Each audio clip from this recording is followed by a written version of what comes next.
Weight loss drug Zepbound is shown to keep weight off for years, and tech productions produced in China will get a different tariffs for now. Jane King's at the New York Stock Exchange with those stories and more in today's Morning Business Report. Good morning. Stocks overnight are positive after a temporary reprieve from tariffs on electronic imports from China by the Trump administration. Now, the administration late Friday exempted electronic imports from reciprocal tariffs.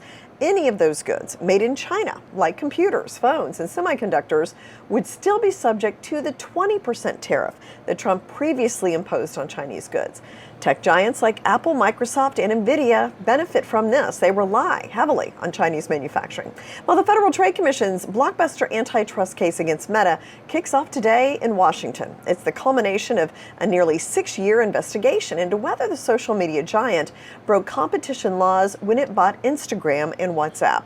At stake is the future of Meta's $1.4 trillion advertising business and the prospect of having to spin off its hugely popular services into separate companies.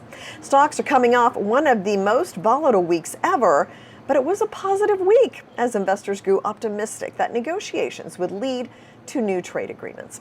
Patients regularly taking Eli Lilly and Company's obesity shot Zepbound tend to keep the weight off for at least 3 years, with most regaining 5% or less of the pounds they shed. A company-funded study found that patients hit their lowest weight just under 2 years on average. Since keeping weight off is a major challenge in treating obesity, doctors and patients want to know if the potency of the blockbuster drugs wane over time.